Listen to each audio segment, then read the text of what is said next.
I never believed silence could be so loud until I met him. It wasn't an explosive meeting of glances in a crowded room, but something far more subtle, like the beginning of a storm that you feel in the change of air pressure long before the first drop of rain falls. He wasn't trying to impress. His confidence emanated from a calm that I found both unsettling and magnetically irresistible. When our hands first brushed while exchanging a drink, I didn't feel a simple spark. I felt a continuous current that raced up my spine and settled, with a dull throb, at the base of my womb. I knew, in that precise instant, that my entire concept of intimacy was about to be rewritten. What followed was a game of psychological suspense, where every word spoken had a hidden depth, and every silence was a mental caress.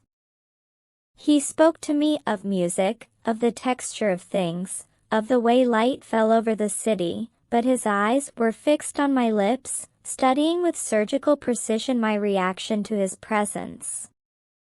Desire wasn't born from what he promised to do, but from the way he made me feel observed, as if I were the only mystery worth solving in the world. That night, stepping into his private space, the scent of sandalwood and rain enveloped me, and I felt my body begin to react before he even took off his coat. It was a rising dampness, an electric anticipation that made me feel alive in every pore, preparing me for something my instinct already knew would be the point of no return. He understood, with an almost ancestral wisdom, that seduction does not begin on the skin, but in the agonizing anticipation of the touch. He approached me without haste, allowing the space between us to narrow so slowly that I could feel the heat radiating from his body long before any physical contact. When his fingers finally touched my jaw, it was with a delicacy that made me shiver from head to toe. He wasn't seeking to possess, but to recognize the terrain. He kissed me not with desperate hunger, but with a deep, paced curiosity, exploring the corners of my mouth like someone discovering a forbidden treasure. His hands descended down my back, tracing invisible lines that awakened nerve endings I never knew I possessed. Every time his breath brushed my ear to whisper my name, I felt a wave of heat that forced me to close my eyes and lose myself in the surge of sensations. The way he removed my clothes was a ritual of pure respect and admiration. He paused at every inch of revealed skin, kissing my shoulders, the hollow of my collarbone, moving down with a slowness that drove me mad with impatience and longing. I was completely receptive. My body responded with a natural, abundant, and constant wetness, an unmistakable sign that my system was in total harmony with his rhythm. There were no unnecessary noises, only the sound of our intertwined breaths and the almost imperceptible rustle of silk against skin. It was an exquisite suspense, the kind of tension that makes you wish the universe would stop so that this preamble would never end. When we were finally skin to skin, the connection was nothing short of electric. He knew exactly where to apply pressure and where to caress, with the lightness of a feather. His technique wasn't something rehearsed or mechanical, it was purely intuitive. He read my size, the arch of my back, and the movement of my hands to adjust his intensity at just the right moment. He took me to the bed and, before any final act, dedicated himself to adoring my body with his hands and lips as if it were a temple. The way he used his tongue, with a rhythmic softness, both firm and exploratory, made me completely lose my sense of space and time. I felt the moisture overflowing, an irrefutable physical response to his mastery of the art of foreplay. He was in no rush to reach the climax. For him, the journey, the discovery, and my body's reaction were the true goal. He looked me straight in the eyes while making me feel the most intense sensations, ensuring I was present, conscious, and vibrant in every single second. When the union finally occurred, it wasn't a clash of bodies, it was a perfect fit, as if our anatomies had been designed from the beginning of time for that exact encounter. Every movement of his was charged with a clear intention, to make me feel like the epicenter of his universe. The pleasure was so fluid and constant that it felt like a sacred dance, taking me to an ecstasy that wasn't just physical, but an emotional explosion that left me exhausted, renewed, and deeply marked, wrapped in a fulfillment I had never even imagined before. That night didn't end when the lights went out or when exhaustion finally overcame us in a silent embrace. For me, that night was the start of a silent and absolute transformation. Waking up the next morning, the air in my room still felt charged with the trace of his scent and the vivid memory of his skin against mine. I lay motionless, staring at the ceiling, trying to process how a single encounter had managed to dismantle all my defenses and prejudices. My body felt different, like an instrument that had finally been tuned by a true master of pleasure. There was a new sensitivity in every inch of my skin. The simple brush of the sheets reminded me of the firmness of his hands, and the act of breathing brought back the echo of his whispers, loaded with intent. What he had awakened wasn't just a carnal desire, it was a thirst for presence that bordered on the obsessive.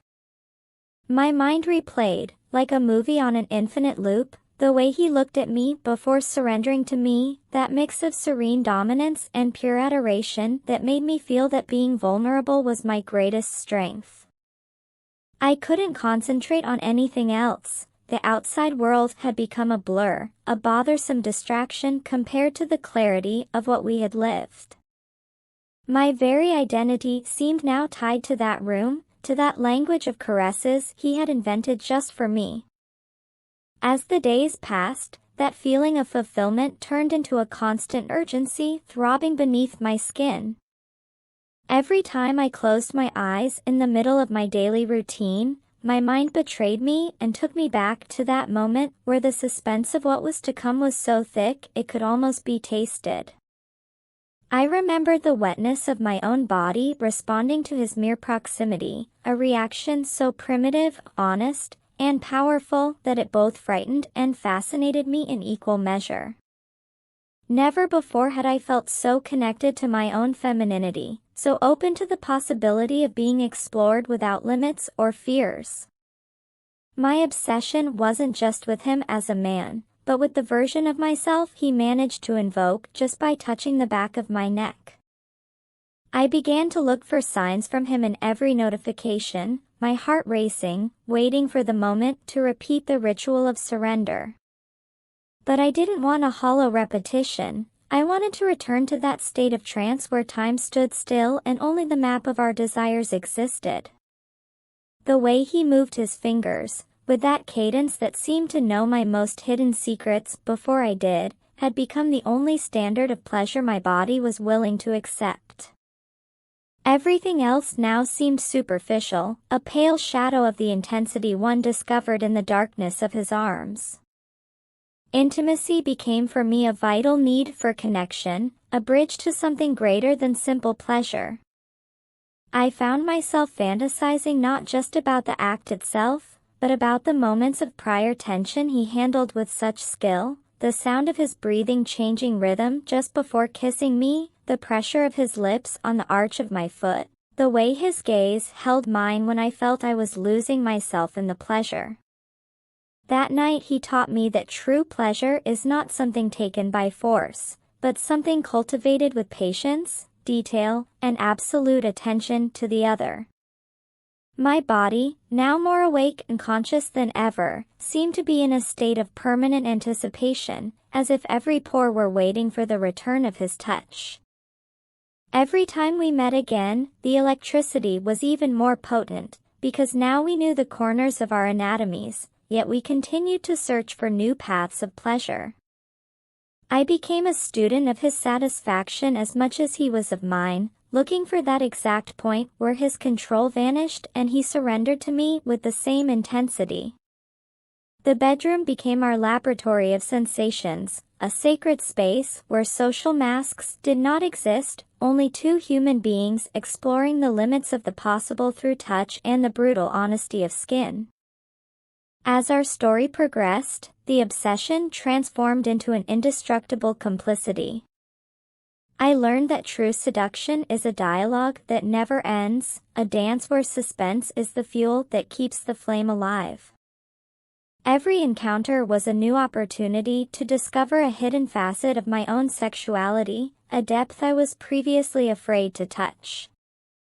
I felt alive, vibrant, possessing a secret that transformed the way I walked and looked at the world.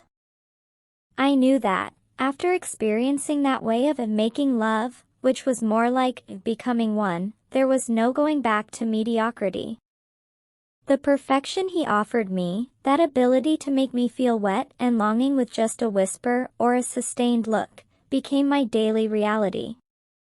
In the end, I understood that he hadn't just made love to me perfectly, he had awakened me to life. My body, my desires, and my capacity to feel had been freed from their chains, and now, the absolute master of my own pleasure and my destiny, I walked with the confidence of one who knows they have tasted the nectar of total surrender and has emerged from it not only unharmed, but infinitely more powerful.